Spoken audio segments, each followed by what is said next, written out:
അപ്പോൾ ഈ 4 കുഞ്ഞുങ്ങളുമായിട്ട് വാടക താമസിക്കുമ്പോഴും ആൾക്കാർ ചോദിക്കും, മോളെ ഇതൊക്കെ വീടൊന്നും വെക്കണില്ലേ, പിള്ളേരൊക്കെ വലുതായി വരുന്നുണ്ട്. അപ്പോൾ അദ്ദേഹം പറയും, അതിൻ്റെ ആവശ്യമൊന്നുമില്ല, വടക്ക് പോയിട്ട് കുഴപ്പമൊന്നുമില്ലല്ലോ, വടക്ക് ജീവിച്ചിട്ട് കുഴപ്പമൊന്നുമില്ലല്ലോ.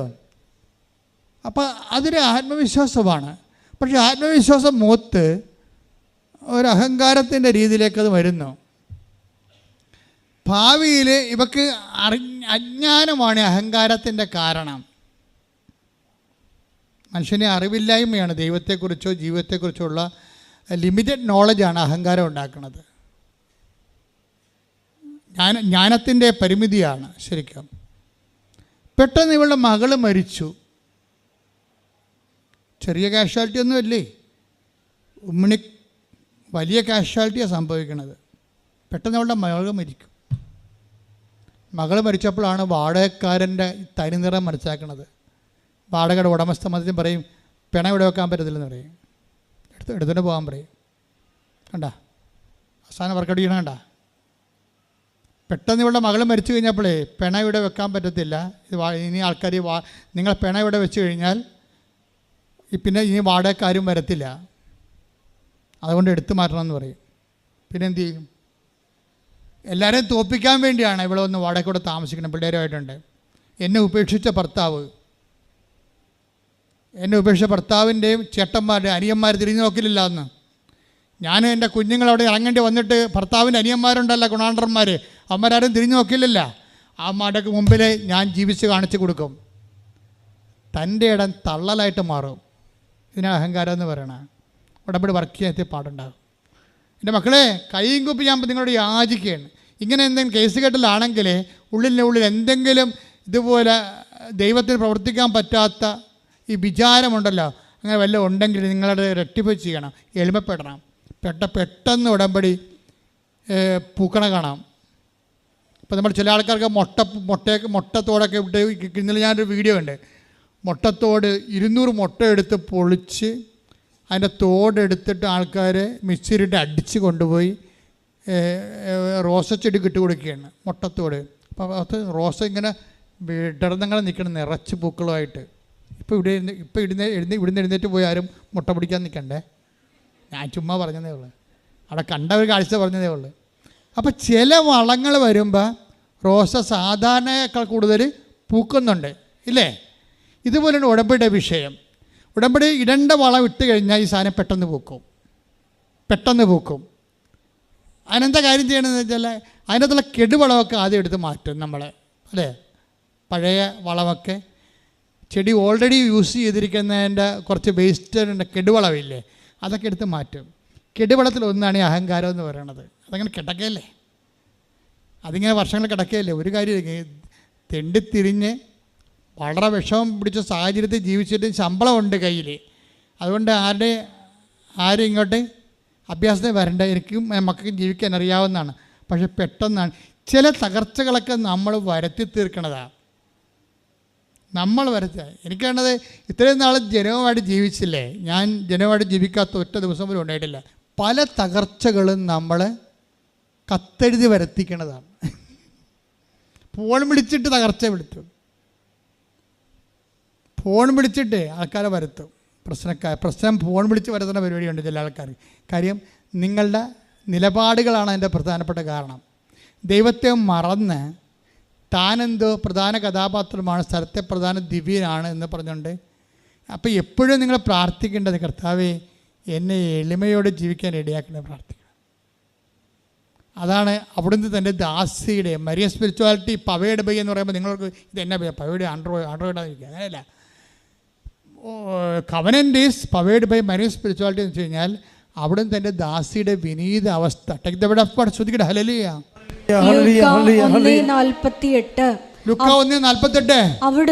അവിടുന്ന് തന്റെ ദാസിയുടെ താഴ്മയെ കടാക്ഷിച്ചു. ആ ദൈവം നോക്കണത് നീ പാവപ്പെട്ടവളാണ്, വീടില്ലേ, ഭർത്താവില്ലേ, അതൊന്നുമല്ല ദൈവം നോക്കണത്. ദൈവത്തിന് കമ്മ്യൂണിക്കബിളാണെന്നാണ് നോക്കണത്. എനിക്ക് നിങ്ങളോട് ഇൻട്രാക്ട് ചെയ്യാൻ പറ്റുമോ, അതാ സംഭവം. ഞാൻ കഴിഞ്ഞ ദിവസം പറഞ്ഞില്ല വേറെ ദൈവമെന്ന്. നമ്മൾ തന്നെ നമ്മൾക്ക് കോൺഫിഡൻ്റ് ഉള്ള ഏരിയയിൽ നമ്മൾ ദൈവമാണെന്ന് ഓർക്കണം. This is our spiritual tragedy. നമ്മൾക്ക് കോൺഫിഡൻസ് ഉള്ള ഏരിയയിൽ നമ്മൾ ഒരാൾ ദൈവം തന്നെയാണ്. കോൺഫിഡൻസ് ഇല്ലാത്ത കാര്യമാണ് പ്രാർത്ഥനയ്ക്ക് വെക്കണത്. അത് നിങ്ങളുടെ ഉടമ്പടി നിയോഗം ക്രമീകരിക്കുമ്പോൾ അറിയാൻ പറ്റും. അതറിയണ്ട, അത് ഞാൻ ജയിച്ചോളൂ എന്ന് പറയും. ഞാനല്ല പരീക്ഷ എഴുതണത്. എൻ്റെ ചരിത്രം എന്താണ്? തോറ്റിട്ടില്ല, തോറ്റ ചരിത്രം കേട്ടിട്ടില്ല. അതാണ് സംഭവം. കൊടിയും പിടിച്ച് അടക്കുകയാണ് ആളെ ഒറ്റക്ക് അതായത് നടത്തി. അപ്പം നീ തോക്കാത്ത ജീവിതാനുഭവങ്ങളില്ലേ, അത് തന്നെയാണ് നിൻ്റെ കോൺഫിഡൻഷ്യൽ ഏരിയ. അവിടെ ഉടമ്പടി കമ്മ്യൂണിക്കബിൾ അല്ല. ഇവിടെ പ്രശ്നം എന്താ? ഇവിടെ പ്രശ്നം ഞാൻ എൻ്റെ മക്കൾ വാടക വീട്ടിയതല്ലേ, താമസിച്ചാൽ മതി. അവസാനം എന്ത് ചെയ്ത്, ഈ മകളുടെ ഡെഡ് ബോഡിയും കൊണ്ട് വണ്ടിയിൽ അവളെ ഉപേക്ഷിച്ച് കളഞ്ഞപ്പോൾ തിരക്കാതിരുന്ന ഭർത്താവിൻ്റെ അനിയൻ്റെ വീട്ടിൽ പോയി പറയും, മകൾ മരിച്ച മടി കിടക്കുകയാണ്, ഇവളൊന്ന് ദഹിപ്പിക്കണ വരെ ഇവിടെ സൂക്ഷിക്കാൻ അനുവദിക്കണമെന്ന് പറഞ്ഞു. ഓക്കെ, കണ്ടില്ലേ? എളിമപ്പെടണം, കണ്ടില്ലേ? ഇപ്പം എന്താ ഈ ഹിസ്റ്ററി ഒന്ന് സ്കാൻ ചെയ്ത് നോക്കിക്കേ.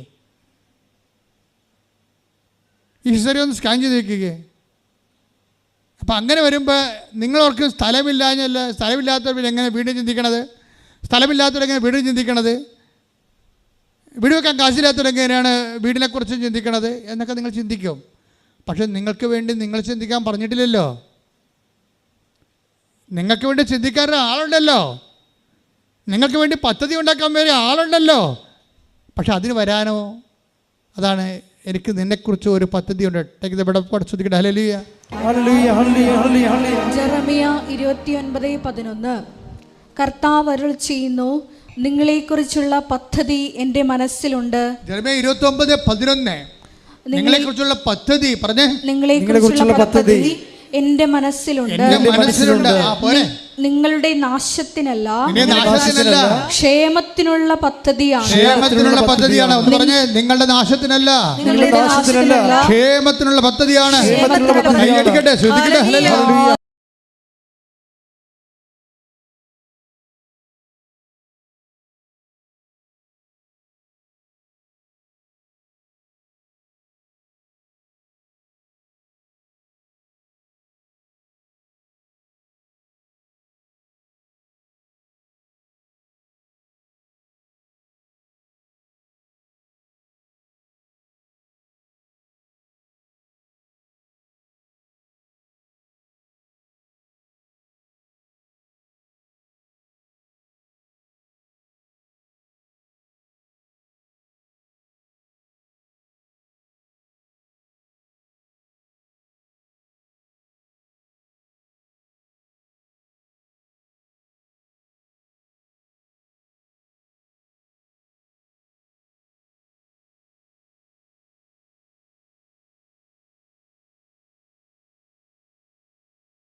ഉണ്ടായിരിക്കട്ടെ.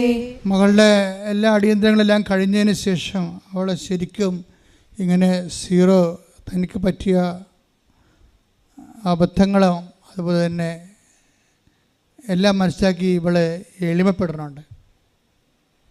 എളിമപ്പെട്ടിട്ട് മാതാവിനോട് പറയും, മാതാവേ, എത്ര വർഷമായി ഞാൻ പഞ്ചായത്തിലൊരു അപേക്ഷ വെച്ചിട്ട് എനിക്കും കുഞ്ഞുങ്ങളും കയറി കിടക്കാൻ ഒരു തുണ്ട് ഭൂമി കിട്ടാൻ, എനിക്കൊരു തുണ്ട് ഭൂമി കിട്ടാഞ്ഞത് കൊണ്ടല്ലേ എനിക്കിങ്ങനെ വേറെ വീട്ടിൽ കൊണ്ടുവന്ന് എൻ്റെ മകളുടെ ഡെഡ് ബോഡി വെക്കേണ്ടി വന്നത്. ഇനി എൻ്റെ ജീവിതം ഞാൻ മടുത്തു, നീ തന്നെ ഇതിൻ്റെ അകത്ത് ഇടപെടണമെന്ന് പറഞ്ഞു. ആ കമ്മ്യൂണിക്കേഷനായി കണ്ട ആൾ എളിമപ്പെട്ടു, കാര്യങ്ങൾ വന്നപ്പോൾ എളിമപ്പെട്ടു. കമ്മ്യൂണിക്കേഷനായി നീ തന്നെ ഇതിൻ്റെ അകത്ത് ഇടപെടാൻ, എനിക്ക് വേറെ ആരുമില്ല എന്ന് പറയും. അപ്പോഴുണ്ടിപ്പോൾ ഒരു പച്ച പേപ്പർ ഇങ്ങോട്ട് വന്നിട്ട് പ്രവടാന്നിങ്ങനെ കറുത്ത മനുഷ്യൻ എഴുതി കാണിക്കും കമ്മ്യൂണിക്കേഷൻ. അത് കഴിയുമ്പോൾ തന്നെ ഉടനെ പഞ്ചായത്ത് നിങ്ങളെ വിളിക്കും, എത്രയും വേഗം വന്നാൻ രേഖയെ BO നിങ്ങളെ വിളിക്കണമെന്ന് പറയും.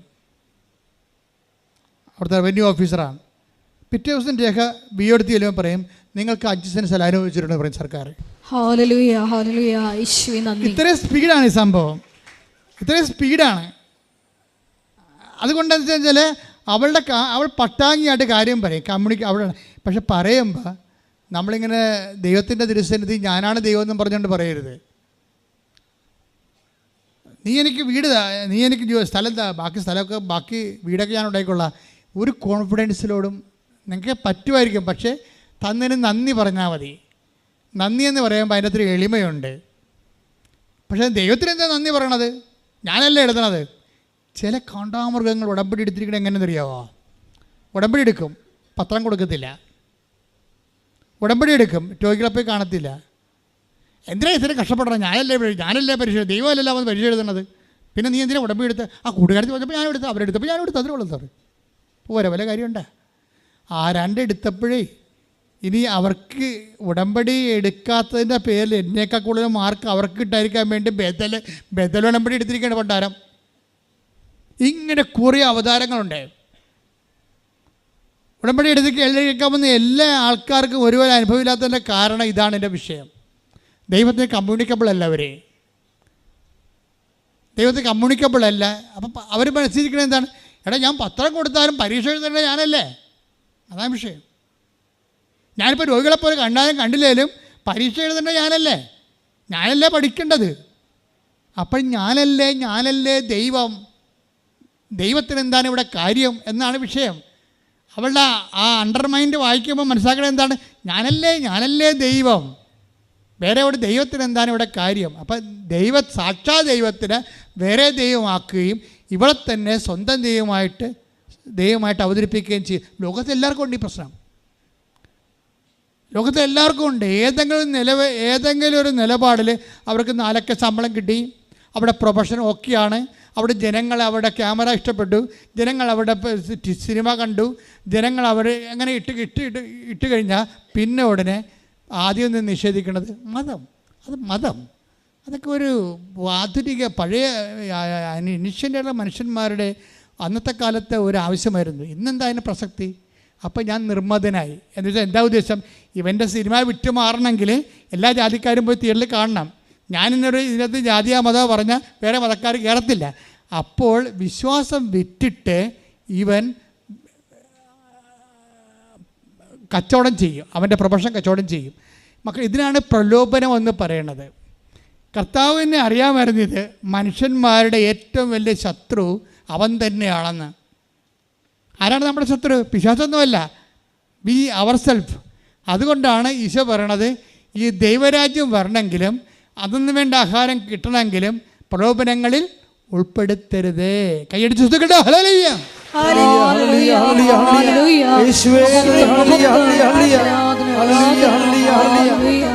എപ്പോഴും നമ്മളിപ്പോൾ ദൈവത്തിൻ്റെ തന്നെ പ്രാർത്ഥിക്കുമ്പോൾ കർത്താവിനോട് പട്ടാങ്ങി പറയേണ്ട ഒരു സംഭവമുണ്ട്. കർത്താവേ, ഒരു പ്രലോഭനത്തിൻ്റെ സിറ്റുവേഷനിലേക്ക് എന്നെ കൊണ്ടുപോകരുത്. കാരണം പ്രലോഭനങ്ങളുടെ സിറ്റുവേഷനിലേക്ക് വരുമ്പോൾ ദൈവം നിന്നെ കശാപ്പ് ശാലയിലേക്ക് വിടാനുള്ള സാധ്യതയുണ്ട്. നിൻ്റെ കയ്യിരിപ്പ് മോശമാണെങ്കിൽ നീ അറിയാതെ കശാപ്പ് ശാലയിലേക്ക് പോകും.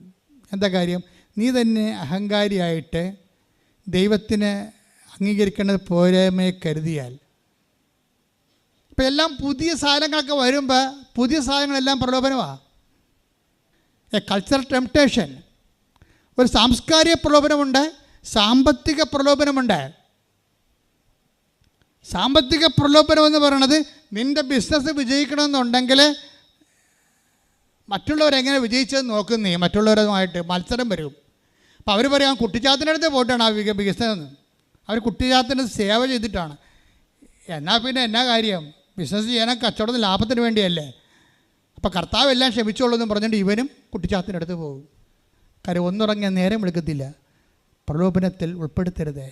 ഇന്നത്തെ വിഷയം എന്ന് വെച്ചാൽ സമൂഹത്തെ സപ്ലിമെൻറ്റ് ചെയ്യണില്ല എന്നുണ്ടെങ്കിൽ, സമൂഹത്തെ സംസ്കരിക്കണില്ല, വിശുദ്ധീകരിക്കണില്ല എന്ന് നീ ഒരു വിശ്വാസിയാകുമ്പോൾ അത് തന്നെ നിൻ്റെ ഒരു പരാജയമാണ്. എന്താ കാര്യം, ഈ ജീവിതത്തെ നമ്മൾ അംഗീകരിക്കണില്ലെന്ന് എൻ്റെ അർത്ഥം. എന്താ കാര്യം, ഈ ജീവിതത്തെ ഞാൻ അംഗീകരിക്കണമെങ്കിൽ ഈ ജീവിതം ക്രിസ്തുവിനെ സ്വീകരിക്കണം. ക്രിസ്തുവിനെ സ്വീകരിക്കാത്തൊരു സമൂഹത്തിൽ ക്രിസ്തുവിനെ സ്വീകരിക്കാൻ വേണ്ടി നീ ഒരു നിലപാടെടുക്കുമ്പോൾ നിങ്ങൾ നിങ്ങളാണല്ലോ സാക്ഷികളെന്ന് പറയുമ്പോൾ വിശ്വാസത്തെ സാക്ഷ്യം കൊണ്ട് സ്ഥിരീകരിക്കണില്ലെങ്കിൽ ആ വിശ്വാസം നിർജീവമായ വിശ്വാസമാണ്. തോമസ് എന്നോ അല്ലെങ്കിൽ അലക്സ് എന്നോ അല്ലെങ്കിൽ ഏതെങ്കിലും തരത്തിൽ ജോസഫ് എന്നോ ഒക്കെ പേരിട്ട് കാര്യമില്ല. എന്നാ പേരിടാൻ പറ്റാത്തത്? വിശ്വാസം എന്താണെന്നറിയാതെ തരം കിട്ടുമ്പോൾ അവരുടെ അംഗീകാരത്തിനോ പണത്തിനോ ബിസിനസ്സിൻ്റെ വളർച്ചയ്ക്ക് വേണ്ടി ദൈവത്തെ തള്ളിപ്പറയുമ്പോൾ സമൂഹത്തിൽ ജ്വലിച്ചു നിൽക്കുന്ന ആൾക്കാർ ദൈവത്തെ തള്ളിപ്പറഞ്ഞാൽ അവൻ്റെ ജീവിതം ഇവിടെ വെച്ച് അവസാനിക്കുകയാണ്. കാര്യം മുന്നോട്ട് പോകുമ്പോൾ പല കാര്യങ്ങളോട് ഒത്തുതീർപ്പുകൾ ചെയ്യേണ്ടി വരുന്ന അപ്പോസ്തലന്മാർ, മിഷണറിമാർ ഒത്തുതീർക്കാത്ത സ്ഥലങ്ങളിലെല്ലാം പുതിയ കാലത്ത് നമുക്ക് ഒത്തുതീർക്കേണ്ടി വരുമ്പോൾ എന്താ പറ്റണമെന്നറിയാവോ? നിങ്ങളിൽ നിന്നെടുത്ത് ദൈവരാജ്യം മറ്റുള്ളവർക്ക് നൽകപ്പെടുമെന്ന്.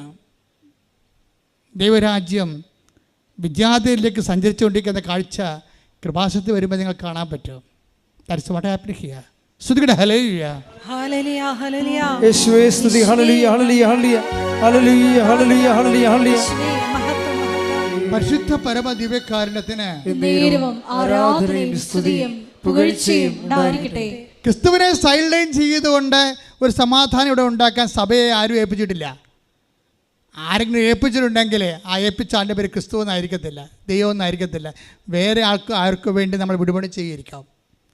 ഒന്നെങ്കിൽ കാലത്തിന് വേണ്ടിയായിരിക്കും, കാലത്തിൻ്റെ പ്രവണതയ്ക്ക് വേണ്ടിയായിരിക്കും, ഒപ്പത്തിനൊപ്പം നിൽക്കാൻ വേണ്ടി സാംസ്കാരിക സമുന്നതന്മാരായിട്ട് ബ്രാൻഡ് കിട്ടാൻ വേണ്ടിയായിരിക്കും. എനിവേ നമ്മൾ വിൽക്കുന്നത് സുവിശേഷത്തെയാണെന്ന് മനസ്സിലാക്കിയാൽ മതിയാവും. അതുകൊണ്ട് വിശ്വാസം ഉയർത്തിപ്പിടിക്കാൻ ഒരവസരം നിനക്ക് കിട്ടിയാൽ വചനത്തിലൂടെ ഇന്നും പ്രവർത്തിച്ചുകൊണ്ട് വചനത്തെ നിഷ്കളങ്കമായി മുൻവിധിയില്ലാതെ സ്വീകരിച്ചുകൊണ്ട് അത് എക്സിക്യൂട്ട് ചെയ്യുന്ന ജനങ്ങളിലേക്ക് ദൈവം പതുക്കെ പതുക്കെ മൂവ് ചെയ്തു പോകണം നമുക്ക് കാണാൻ പറ്റും. അത് വലിയൊരു കാഴ്ചയാണ്. ദൈവാനുഭവത്തിൻ്റെ വർത്തമാനകാല സാക്ഷ്യങ്ങൾ. അതുകൊണ്ട് തന്നെ സുവിശേഷം ആദ്യമേ തന്നെ തുറന്നിട്ടിരിക്കുകയായിരുന്നു. ആർക്ക് ദാഹിച്ചാലും കുഴപ്പമില്ല, അവർക്ക് എൻ്റെ അടുത്ത് വരാം. എന്നിലൊന്ന് വിശ്വസിച്ച് കിട്ടിയാൽ ആരുടെയും ലൈസൻസ് വാങ്ങിക്കാതെ തന്നെ ജീവജലത്തിൻ്റെ അരുവികൾ ഈ വിശ്വാസത്തിൻ്റെ പുറത്ത് നിങ്ങളിലേക്ക് ഒഴുകാൻ കൈയടിക്കട്ടെ.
നീ യാത്ര തുടങ്ങുമ്പോൾ ഞാൻ നിനക്ക് മുമ്പേ പോകും.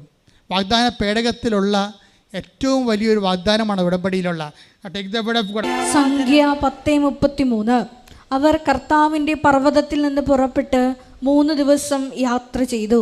വാഗ്ദാന പേടകം കാവിക്കൊണ്ട് ഇവർ യാത്ര ചെയ്യുകയും അവർക്ക് ഒരു വിശ്രമ സ്ഥലം ആരാഞ്ഞുകൊണ്ട് ഒന്ന് പറഞ്ഞ് ഏറ്റു പറഞ്ഞ് അവർക്ക് ഒരു വിശ്രമ സ്ഥലം ആരാഞ്ഞുകൊണ്ട് കർത്താവിന്റെ വാഗ്ദാന പേടകം അവരുടെ മുമ്പിൽ പോയി കൈയടിക്കട്ടെ.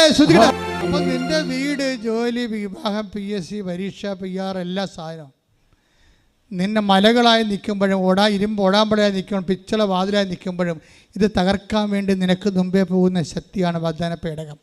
ആ വാഗ്ദാന പേടകമായിട്ട് നിന്നെ കണക്ട് ചെയ്യണതാണ് ഉടമ്പടി. ആ ഉടമ്പടി നീ ദൈവത്തോട് ചെയ്യുന്നതിലൂടെയാണ് വാഗ്ദാന പേടകം നീയുമായിട്ട് കണക്ഷനിൽ വരണത്. പിന്നെ ദൈവം വാഗ്ദാന പേടകമായി ദൈവം വർക്ക് ചെയ്യണതെല്ലാം വാഗ്ദാന പേടകത്തിൻ്റെ ഒരു സിഗ്നിഫിക്കൻസിലാണ് വർക്ക് ചെയ്യണത്. അതുകൊണ്ട് കർത്താവ് വന്നപ്പോഴും കർത്താവ് വാഗ്ദാന പേടകമാണല്ലോ. കർത്താവ് എന്താ പറയണത്? ഞാൻ നല്ല ഇടയനാകുന്നു, വാഗ്ദാന പേടകത്തെ പോലെ ഞാൻ എൻ്റെ ആടുകൾക്ക് യോഹന്നാൻ 10:4 തനിക്കുള്ളതിനെയെല്ലാം പുറത്തിറക്കിയിട്ട് അവൻ അവയ്ക്ക് മുമ്പേ നടക്കുന്നു. അവയ്ക്ക് മുമ്പേ നടക്കും. ദൈവം നമുക്ക് ദൈവവുമായിട്ടുള്ള ബന്ധത്തിൻ്റെ ഏറ്റവും വലിയ ബെനഫിഷ്യറി എന്താ? അതിൻ്റെ കാരണം എന്താണ്? നമുക്ക് ഏറ്റവും വലിയ ഗുണം എന്താണ്? നമുക്ക് മുമ്പേ പോകും. ഭാര്യയായാലും ഭർത്താവായാലും മക്കളായാലും കൂടെയല്ലേ വരത്തുള്ളൂ. പല സംഭവത്തിനും നമ്മുടെ കൂടെ വന്നിട്ട് വലിയ കഥയൊന്നുമില്ല. പല ചോര കാണുമ്പോൾ തലചുറ്റി വീഴാൻ കൊള്ളാം. അതാ പ്രശ്നം.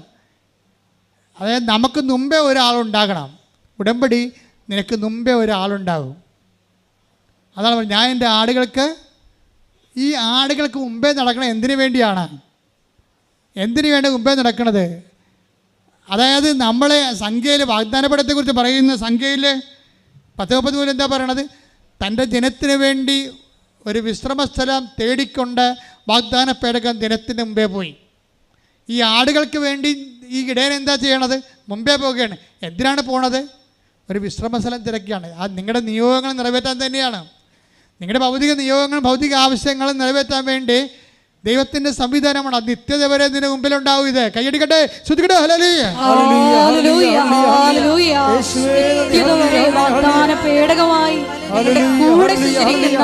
നമുക്കൊരു വിശ്രമ സ്ഥലം. എന്തെല്ലാം കാര്യങ്ങളാണ്. വീട് കഴിയുമ്പോൾ, വീട് വെച്ച് കഴിഞ്ഞ് അച്ഛൻ പിഞ്ചിരിച്ച് പോകുമ്പോൾ ഒരാശ്വാസമായി. ഇനി മഴ കൊള്ളാതെ കിടക്കാം, അല്ലേ? വിശ്രമ സ്ഥലം അല്ലേ? ഒരു ജോലി കിട്ടിക്കഴിയുമ്പോൾ ഒരു വിശ്രമമായി മനസ്സിന്. ഇത്രയും നാൾ ജോലിക്ക് വേണ്ടി അരകിയിരുന്നു. അതല്ലേ ആ ദീപട്ടിത്തെ പറയണത്. അവരുടെ എന്നാ ടീച്ചറ്? പ്രിയ ടീച്ചർ ഡോക്ടറാണ്. അപ്പോൾ അവർക്ക് ഡോക്ടർ ആണെങ്കിൽ കോളേജിൽ പഠിപ്പിക്കാൻ അവർക്ക് ചാൻസ് ഇല്ല. 15 കൊല്ലം അലയാണ്. 15 കൊല്ലം അലഞ്ഞ് ഉടമ്പടി എടുത്തപ്പോൾ കർത്താവ് മുമ്പേ പോയി. കർത്താവ് മുമ്പേ പോയിട്ട് എന്ത് ചെയ്ത്? ഈ കേരളത്തിൽ അവളുടെ സബ്ജക്റ്റ് പഠിപ്പിക്കാൻ അവർക്ക് ജോലിക്ക് ആവശ്യമുള്ളൊരു കോളേജിന് കർത്താവ് റെഡാറിലേക്ക് കൊണ്ടൊന്ന് കാണിച്ചു കൊടുത്തു. മകളെ ഇവിടെ അപേക്ഷിക്കുക. നിൻ്റെ രൂപതയൊന്നുമല്ല, വേറെ രൂപതയാണ്. രൂപത ഏതാണ് തീരുമാനിക്കേണ്ടത്? ജോലി തരേണ്ടത് ഞാനാണെന്ന് പറയും.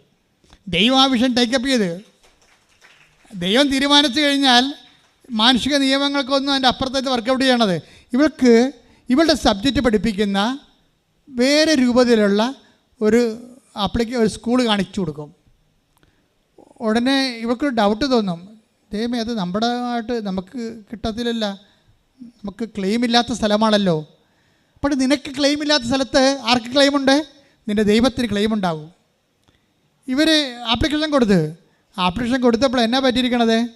ഉടമ്പടി തീരാൻ 17 ദിവസമേ ഉള്ളൂ. 90-ാം പക്കത്തിൽ 17 ദിവസം കൊണ്ട് ഉടമ്പടി തീരും. 21 ദിവസം കൊണ്ട് ഇവളുടെ ഏജ് ഓവർ ആകും. 17 ദിവസം കൊണ്ട് ഉടമ്പടി തീരും.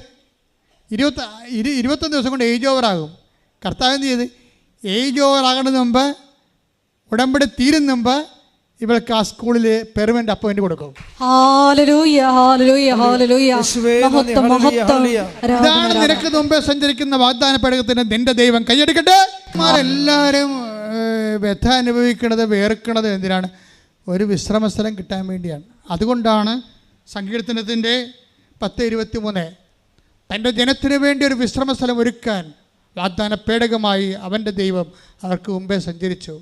ഈ മുമ്പേ സഞ്ചരിച്ച ദൈവത്തെ തന്നെയാണ് യോഹന്നാൻ്റെ സുവിശേഷം 10:4 പറയണത്. അവൻ തൻ്റെ ആടുകളെ ആലയിൽ നിന്ന് പുറത്താക്കിയിട്ട് അവയ്ക്ക് മുമ്പേ ഒരു വിശ്രമസ്ഥലം ഇറക്കാൻ വേണ്ടി പോകും. അത് വിശ്രമസ്ഥലം ഒരുക്കാൻ വേണ്ടിയാണ് ആടുകൾക്ക് മുമ്പേ പോകണമെന്നുള്ളത് എങ്ങനെ നമുക്ക് മനസ്സിലാക്കാൻ പറ്റും? സങ്കീർത്തനം 23:2 വായിച്ചാൽ മനസ്സിലായി. സങ്കീർത്തനം 23:2 പച്ചയായ പുൽത്തകിടിയിൽ അവിടുന്ന് എനിക്ക് വിശ്രമമരുളുന്നു. പച്ചയായ പുൽത്തകിടിയിൽ അവിടുന്ന് എനിക്ക് വിശ്രമമരുളുന്നു. പ്രശാന്തമായ ജലാശയത്തിലേക്ക് അവിടുന്ന് എന്നെ നയിക്കുന്നു. അത് കഴിഞ്ഞിട്ട് പറയുമേ കോൺഫിഡൻസ് എന്താണെന്ന് പറയുന്നുണ്ട് അവൻ്റെ അകത്ത്. എന്താണ്? അവിടുത്തെ ചെങ്കോലും ദണ്ഡും. മരണത്തിന്റെ നിഴൽ വീണ താഴ്വരയിലൂടെയാണ് ഞാൻ നടക്കുന്നതെങ്കിലും. മരണത്തിന്റെ നിഴൽ വീണ താഴ്വരയിലൂടെയാണ് ഞാൻ നടക്കുന്നത്. അപ്പൊ നടക്കത്തില്ലെന്നൊന്നുമില്ല, നടക്കുന്നതെങ്കിലും അതാ വിഷയം. അതായത് നടക്കുന്നത് എങ്കിലും. സ്വാഭാവികമായിട്ട് ഉടമ്പടി എടുക്കുന്നവർക്ക് അങ്ങനെയുള്ള നെഗറ്റീവ് അനുഭവങ്ങൾ ഉണ്ടാകാം. എങ്കിലും അവിടുന്ന് കൂടെയുള്ളതിനാൽ ഞാൻ ഭയപ്പെടുകയില്ല. അങ്ങയുടെ ഊന്നുവടിയും ദണ്ഡും എനിക്ക് ഉറപ്പേകുന്നു. ഞാനാണ് ഉറപ്പെന്ന് നടക്കിയത്. കാരണം കോൺഫിഡൻസ്. അഹങ്കാരികൾക്ക് അവർ തന്നെയാണ് ഉറപ്പ്. വിനയമുള്ളവർക്ക് ദൈവമാണ് ഉറപ്പ്. കോൺഫിഡൻസ് എന്ന് പറയുന്നത് അവൻ്റെ ഊന്നുവടിയാണ്. എന്നാണ് നിൻ്റെ ഇടയൻ്റെ ഊന്നുവടി നിനക്ക് കോൺഫിഡൻസ് നൽകുന്നുണ്ടെങ്കിൽ ഇടയൻ നിൻ്റെ മുമ്പിലുണ്ടെന്ന് ഉറപ്പാക്കണം. ശ്രുതിക്കട്ടെ ഹല്ലേലൂയ.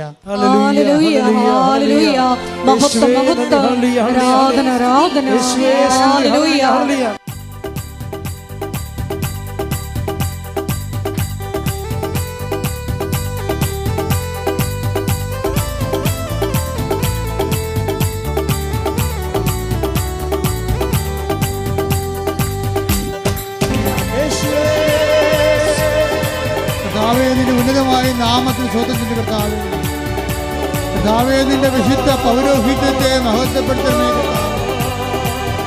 കർത്താവേ. സഭയിലുള്ള സാന്നിധ്യത്തെ പ്രകടമാക്കണമേ കർത്താവേ. നിലവിടുമാർന്ന വലതുകരം, ആണിപ്പെടുത്താറുന്ന അത്ഭുതകരം അങ്ങനെ മക്കളുടെ മേൽ വെക്കണമെന്ന് പ്രാർത്ഥിക്കുന്ന കർത്താവേ. ഉച്ച മുതൽ ഉള്ളംകാല് വരെ എല്ലാ കൊശങ്ങളിലും പേശികളിലും ആന്തരിക അവയവങ്ങളിലും കർത്താവിൻ്റെ രക്തം തളിക്കപ്പെടട്ടെ. യേശുവിൻ്റെ ഉന്നതമായ നാമത്തില് സഭയുടെ അധികാരത്തിൽ കൃഷിയുടെ അടയാളത്തില് മാർഗരോഗങ്ങൾ, തീരാവേദികള് യേശു ക്രിസ്തുവിന്റെ നാമത്തില് മാറിപ്പോകട്ടെ.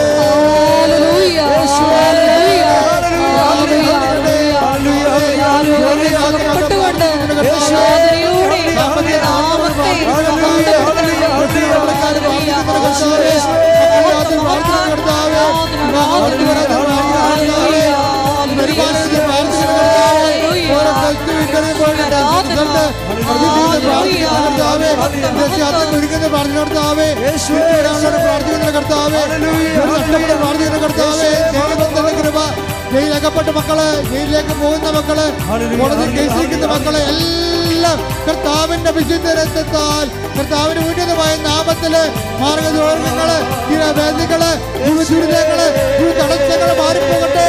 ശ്രദ്ധിക്കട്ടെ,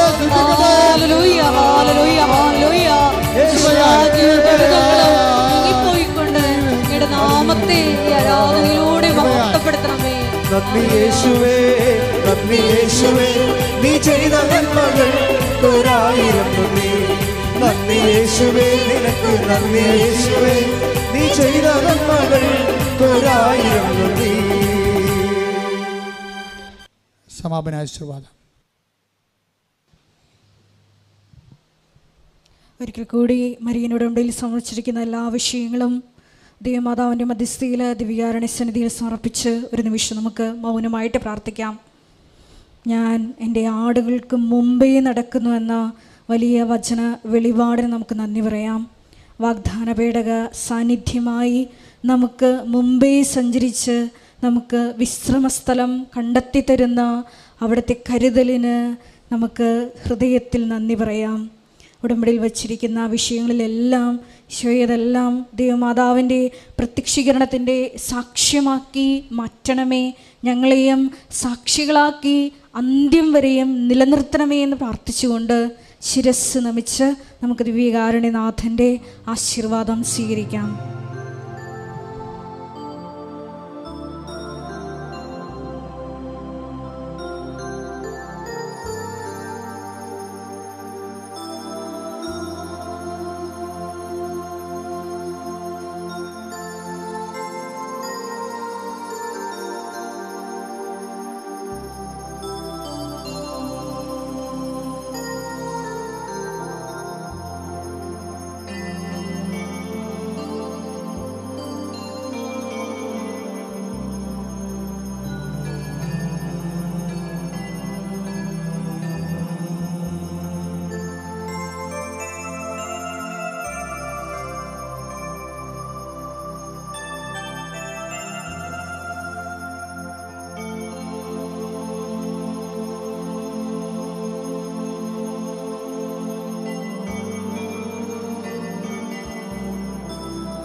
പരിശുദ്ധ പരമമാ ദിവ്യകാരുണ്യമേ,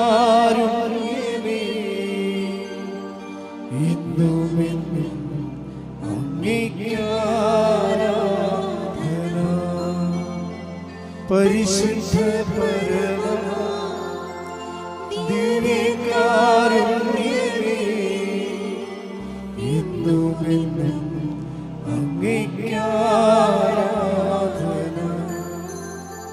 പരിശുദ്ധ പരമമാ ദിവ്യകാരുണ്യമേ, എന്നുമെന്നും അങ്ങേക്ക് ആരാധന.